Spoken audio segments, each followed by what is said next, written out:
اب آج ہمیں کرنا ہے پاکستان کے داخلی اور علاقائی جو مسائل ہیں۔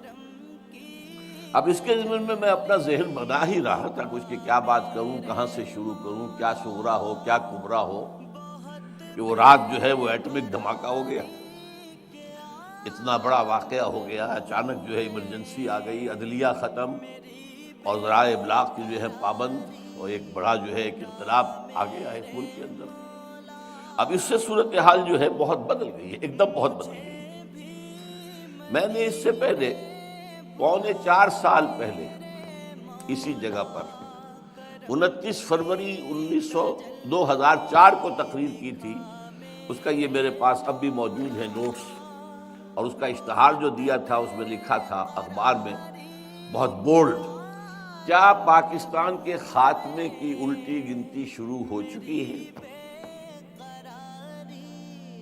کیا پاکستان کے خاتمے کی الٹی گنتی شروع ہو چکی ہے؟ اور میرا جواب تھا اٹس اے بگ یس، ہاں پاکستان کے خاتمے کی الٹی گنتی شروع ہو چکی ہے۔ یہ ہے 4.25 سال پرانی بات ہے۔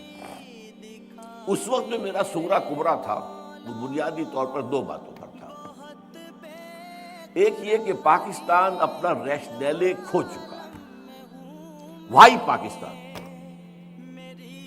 جس مقصد کے لیے اسے بنایا گیا تھا، یہ کسی نسلیت کی بنیاد پر نہیں بنا تھا، کسی لسانیت کی بنیاد پر نہیں بنا تھا، کسی وطنی قومیت کی بنیاد پر نہیں بنا تھا، یہ تو بنا تھا اسلام کے نام پر، اور ایک انتہائی سمجھیے کہ خونی بلڈی جو ڈویژن تھی، دی گریٹ ڈیوائڈ، ایک بڑی کتاب لکھی گئی تھی، دی گریٹ ڈیوائڈ، تاریخ انسانی کی عظیم تقسیموں میں سے وہ تقسیم تھی۔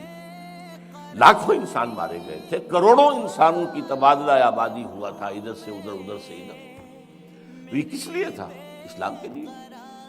اب ظاہر بات ہے کہ جب یہ ایک آئیڈیالوجیکل سٹیٹ تھی اور یہاں وہ آئیڈیالوجی جو ہے نہ پروموٹ کی گئی نہ نافذ کی گئی، تو it has lost its raison d'etre جو فرانسیسی ایک لفظ ہے ریزون دی ایتھل، یعنی کسی چیز کے وجود کا سبب، جو اس کا وجود کا سبب ہے۔ ریزون وہ ریزن، انگریزی میں ریزن آپ کہیں گے تو وہ ریزون ہے، ریزون دی ایتھل۔ تو یہ کسی چیز کے لیے وجہ جواز، what's the justification? Pakistan has lost its justification, it's a failed state. یہ بات جو ہے ثابت ہو چکی ہے کئی سال پہلے، بلکہ میں نوٹ کر کے بھی لایا ہوں، ایک شخص کا، ایک بہت بڑا صحافی رابرٹ کیلان، اس نے 20 ستمبر 2000 کو مضمون لکھا تھا، پاکستان از اے فیلڈ اسٹیٹ، اور بہت جلد اس کے اندر خانہ جنگی شروع ہوگی اور انارکی پیدا ہوگی، اور پھر یہ ملک ختم ہو کر افغانستان میں مدغم ہو جائے گا۔ یہ رابرٹ کیلان کا مضمون ہے کہ جو چھپا تھا جنگ کے اندر بھی، تو اس حوالے سے میں نے اس کا صرف آپ کو یاد دہانی کرائی ہے۔ تو پہلی بات تو یہ کہ پاکستان کا جو ریشنیلے ہے، ریزون دی ایتھل ہے، وہ ختم ہو چکا ہے۔ اور دوسرا مذہبی اعتبار سے یہ کہ ہم نے اللہ سے جو بدعہدی کی، وعدہ خلافی کی، اس کی زبردست سزا ہمارے اوپر مسلط ہو چکی ہے۔ اس کی ایک سزا ہے معنوی سزا، وہ فزیکل نہیں ہے، معنوی ہے۔ وہ کیا ہے؟ نفاق ہمارے دلوں کے اندر پلا دیا گیا ہے۔ دنیا کی منافق ترین قوم ہے مسلمانان پاکستان، منافق ترین قوم، اس لیے کہ اللہ کا قاعدہ ہے، اللہ نے بیان کیا ہے قرآن میں، جب کوئی قوم اللہ سے کوئی عہد کرتی ہے، اے اللہ اگر ہمیں یہ دے دے گا تو ہم پھر تیرے بڑے نیک بندے بن جائیں گے، اور یہ کر دیں گے اور وہ کر دیں گے، اللہ وہ وعدہ پورا کر دیتا ہے، تو اس کے بعد وہ وعدہ خلافی کرتی ہے قوم، تو اس کی سزا کیا ہے؟ فَعَاقَبَ فِي قُلُوبِهِمْ نِفَاقًا، ان کے دلوں میں اللہ تعالیٰ نفاق پیدا کر دیتا ہے دنیا کے اندر۔ یہ معنوی سزا ہے۔ اس نفاق کی وجہ سے باہمی منافقت ہو گئی، نفاق ہو گیا، اب وہ قوم نہیں رہی، قومیتیں ہو گئی۔ وہ قوم اب کہاں ہے؟ وہ جو قوم ایک تھی، ایک جھنڈے تلے، مسلم لیگ تلے، وہ قوم اب کہاں ہے؟ ڈھونڈ اب اس کو چراغ رخ زیبا لے کر، اس کا تو کوئی وجود ہی نہیں ہے۔ قومیتوں میں تحلیل ہو چکی ہے، عصبیتوں میں تقسیم ہو چکی ہے، علاقائیت بھی ہے، نسلیت بھی ہے، لسانیت بھی ہے، اور مذہبی تفرقے بھی ہیں، وہ تو پارا پارا ہو چکی ہے۔ اس اعتبار سے نفاق باہمی، یہ نفاق کی ایک شکل۔ نفاق کا دوسرا نتیجہ ہوتا ہے کردار کا دیوالہ نکل جانا، جو حدیث میں آیا ہے، 2 حدیثیں ہیں۔ منافق کی نشانیاں 3 ہیں، جس میں تینوں ہیں پکا منافق ہے، اور جس میں ایک ہے تو اسی درجے میں منافق ہے۔ جب بولے جھوٹ بولے، جب وعدہ کرے خلاف ورزی کرے، جب امین بنایا جائے تو غبن کرے، خیانت کرے۔ اب یہ یارڈ سٹک لے کر اپنے معاشرے کو آپ ناپ لیجیے، from which ever angle you like, جدھر سے چاہیں اس کا جو سیکشن ہے کاٹ لیجیے اپنی قوم کا۔ معلوم ہوگا کہ جو جتنا بڑا ہے اتنا ہی بڑا جھوٹا، جو جتنا بڑا ہے اتنا ہی بڑا وعدہ خلاف، جو جتنا بڑا ہے اتنا ہی بڑا غبن کرنے والا۔ بلینز کے غبن ہوتے ہیں۔ اب تو کہا جا رہا ہے 90 خرب روپیہ جو ہے وہ بے نظیر لے گئی، اللہ جانے۔ اب ہم تو یہی سن ہی سکتے اور تو کچھ نہیں کہہ سکتے۔ اس 90 میں سے 1 خرب اس نے استعمال کیا ہے اپنے اس جو بھی اس نے اپنا کروایا ہے استقبال۔ کہہ رہے لوگ اللہ جانے، واللہ عالم۔ بہرحال سرے ملک جو اس کا محل ہے، اس کا انکار وہ نہیں کر سکتی، چاہے پرٹیکولرلی اس کے نام پر نہ ہو، ہے تو صحیح۔ اور سوئٹزرلینڈ کی عدالتیں جو ہیں وہ تو اب بھی اس کا پیچھا کر رہی ہیں، وہ اپنے ان فیصلے کو لے کے کھڑی ہوئی ہے۔ اب ہمارا مدعی بیٹھ جائے تو اور بات ہے، حکومت جو ہے وہ خود بیٹھ جائے جو مدعی تھا، تو ظاہر بات ہے کہ پھر اس کے بعد تو کوئی سوال پیدا نہیں ہوتا مقدمے کے چلنے، لیکن وہ عدالت تو کھڑی ہے اب بھی۔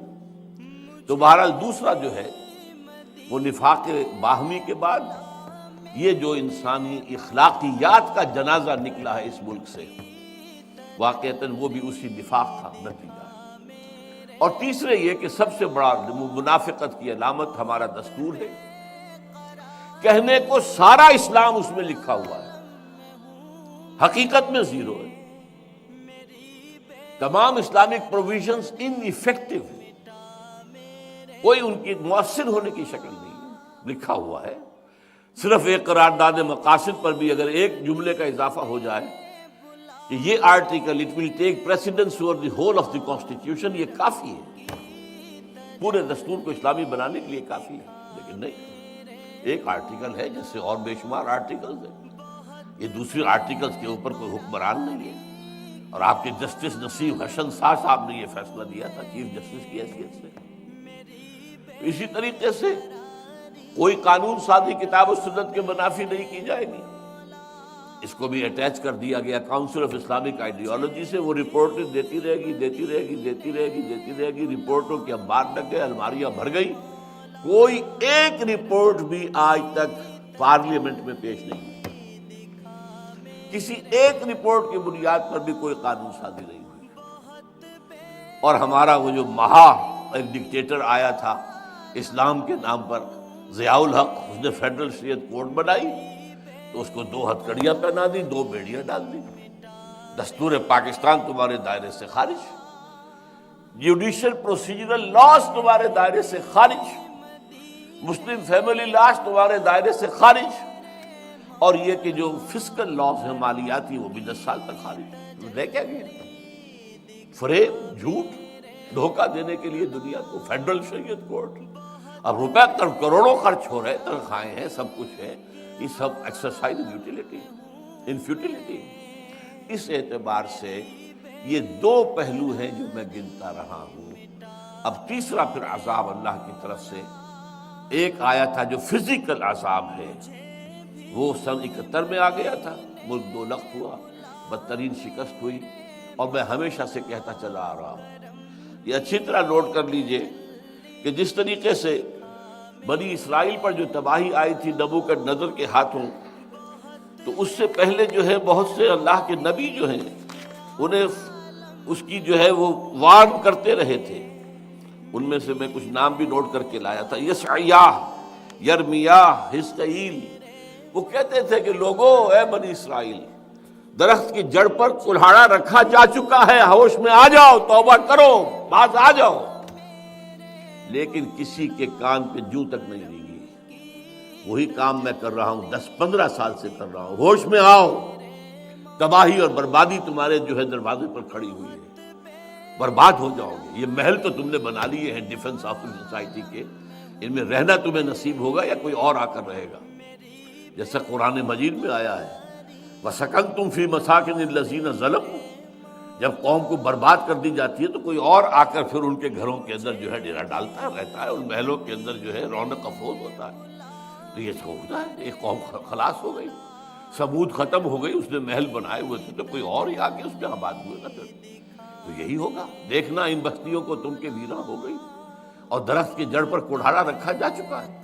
یہ میں کہہ رہا ہوں، 15 سال سے کہہ رہا ہوں، لیکن یہ ہے کہ مجال نہیں، نہ عوام کے کان پہ کوئی جوں رینگی ہے، سوائے اس کے کہ آپ حضرات آ جاتے ہیں، بڑا کرم کرتے ہیں، میری باتیں سن لیتے ہیں، کڑوی کسیلی باتیں بھی سن لیتے ہیں، لیکن کوئی حلقہ ہمارے ہاں کا مؤثر، کوئی دینی جماعت، کوئی دینی تنظیم کچھ